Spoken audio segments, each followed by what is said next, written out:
ధర్మరాజు చూసాడు, బ్రాహ్మణ మా ఇంటికి రండి, మోస్ట్ వెల్కమ్ అని. ఇది మన సనాతన ధర్మంలో ఉన్నటువంటి బ్రాహ్మణ కల్చర్లో ఎవరైనా బ్రాహ్మణుడు వచ్చాడు రండి అని అంటాం. వచ్చాక ఎందుకు వచ్చామని అప్పుడు అడగం, రండి నేనేం చేసి పెట్టగలను, ఏం కావాలని తర్వాత. బ్రాహ్మణుడు రాగానే ధర్మరాజాన్ని స్వాగతాలు చెప్పేశాడు, అన్నీ అయిపోయింది. ఏం కావాలి స్వామి, నేనేం సేవ చేస్తాను? ఏం లేదు, నేను స్వయం పాకం, నేను వండుకొని తినేవాడిని, నాకు కాస్త జాగా ఇచ్చే, నేను వండుకొని ఏదో దేవుడిని నైవేద్య పూజ గీజ చేసుకొని భోజనం చేస్తాను ధనుర్మాసం. ధర్మరాజు అన్నాడు, ఎక్కడ చేస్తారండి, వంటగది ఖాళీ లేదు, వంటవాడు ఉండిపోయాడు, కుంపట్ల పైన వంట జాగా లేదు, మరి స్థలం ఎక్కడుంది? ధర్మరాజు ఒక బ్రాహ్మడికి స్థలం ఇవ్వడానికి చేతకాల. దేశమంతా తనదే, రాజసూయాగం చేస్తున్నాడు. రాజసూయాగం అంటే ఏమిటి? అన్ని దిక్కుల్లో ఉన్న రాజులందరినీ కొల్లగొట్టి వచ్చాకే కదా చేసింది. ఇంత చేసిన ధర్మరాజుకు ఒక బ్రాహ్మడికి వంట చేసుకోవడానికి, పూజ చేసుకోవడానికి స్థలం ఇల్లా నోరెక్కించి ఇక నేను ఇక్కడ ఎక్కడికి వెళ్ళిపోని సామాన్లు కట్టుకో.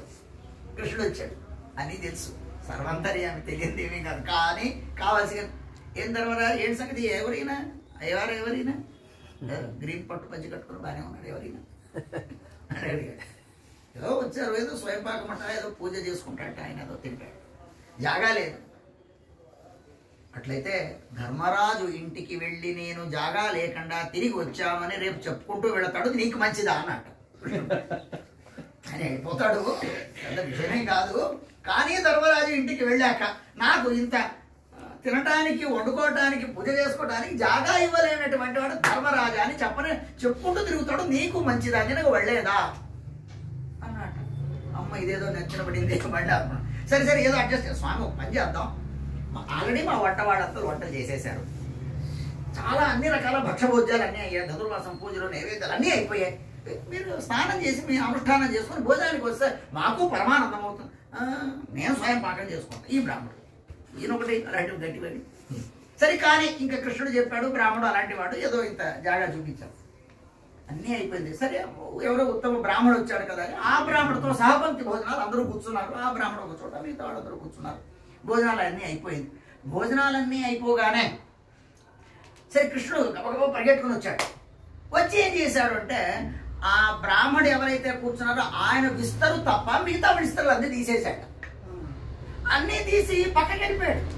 ధర్మరాజు అన్నాడు, కృష్ణ ఏంటి ఇది ఒక్కటి విస్తరు అలా వదిలేసావే? ఎందుకంటే అక్కడ అగ్రిమెంట్ ఏముంది, రాజసూయాగంలో కృష్ణుడు తీసుకున్న పని ఏమిటి, మిగతా వాళ్ళు మీరు అన్ని పనులు చేయండి, ఒక్క బ్రాహ్మణులు విస్తరు మాత్రం నేను తీస్తాను, మిగతా మీరు ఏమైనా దానం ఎవరైనా ఇచ్చుకొని, రిసెప్షన్ కౌంటర్లో ఎవరైనా కూర్చొని, వచ్చిన వాళ్ళు ఎవరైనా రిసీవ్ చేసుకొని, ఇంక కావాల్సింది ఎవరైనా నాకేం సంబంధం, నేను బ్రాహ్మణులు భోజనం చేశాక విస్తరు నేను ఎత్తుతా, ఇది నా పని అని కృష్ణుడు కమిట్ అయ్యాడు, అని రాయించుకున్నాడు.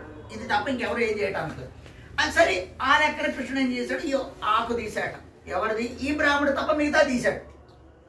ధర్మరాజు పరిగెట్టుకుని వచ్చాడు, కృష్ణ మరి నీవేదో ఆకులు తీస్తాను, ఇదేదో మర్చిపోయాను. అయ్యో నేను మర్చిపోయాను అన్నాడు. సరే ఎట్లా మర్చిపోయావు కదా, నీవి తీసేసే అన్నాడు.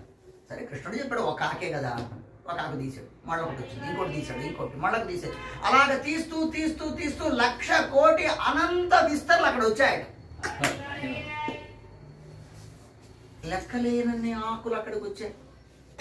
అప్పుడు ధర్మరాజుకు అర్థమైంది, ఈ బ్రాహ్మడికి భోజనం పెట్టకుండా నేను పంపించుండే అనంత అంటే ఒక సదాచార సంపన్న బ్రాహ్మడికి, ధనుర్మాసంలో పూజా విధి విశేషాలు చేసుకున్నటువంటి వాడికి భోజనం పెడితే ఏమవుతుందంటే అనంత పుణ్య ఫలం వస్తుంది. మనకు భోజనం ధనుర్మాసం టైం కొద్దిగా తేడా చేసుకున్నాం, అంతకుమించి వేరేం లేదు. ఎందుకంటే దానికి ముందు కొన్ని ఏదో కార్యక్రమాలు, పూజలు, పారాయణాలు ఉన్నాయి. కావున భోజనం పేరు నాకు చెప్పింది అదే, ధనుర్మాసం ఊటాచారే, నువ్వు పరవేకు అన్నారు మా దేశాయ్ గారు. సర్లే అనుకున్నాం, ధనుర్మాసం అంటే పొద్దున అవుతుందేమో. నేను మళ్ళీ అడిగా టైం ఎన్ని గంటలకి, నా ఇంట్లో చేసుకొని రావాలా ఇక్కడ చేసుకొని రావాలా అర్థం కాదు.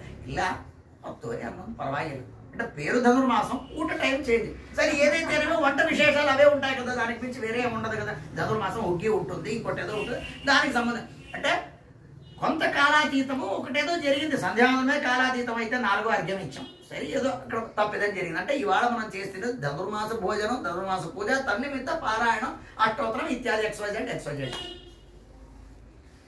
ధనుర్మాసంలో బ్రాహ్మడికి భోజనం పెడితే ఏమి పుణ్యం వస్తుందో చూపించటానికి కృష్ణుడు ఈ ఒక్క బ్రాహ్మడు ఆకు వదిలేసి మిగతాదన్నీ తీయించాడు. తను తీశాడట. అప్పుడు ధర్మరాజుకి చెప్పి అదొక్కటి నేను తీసేది ఎట్లా, నేను మర్చిపోయాను అన్నట్టు. అది తీయడం మొదలు పెడితే ఒకటి తర్వాత ఒకటి తర్వాత ఒకటి ఎండ్లెస్. 100, 1000, 1,00,000, 10 లక్షలు, కోటి, 10 కోట్లు, 100 కోట్లు, అనంతం. ఒక్క బ్రాహ్మడు సకాలానికి ధనుర్మాసంలో పూజా వ్యవహారాలు విధి విధానాలు చేసుకునేటువంటి వాడు వచ్చి మన ఇంట్లో ఒక విస్తర వేసి భోజనం చేసుకొని వెళితే ఏం పుణ్యం వస్తుంది, అది కృష్ణుడు చూపిస్తాడు ధనుర్మాసంలో. అవునా, ఇవాళ మనం అందరం కలిసి మొత్తం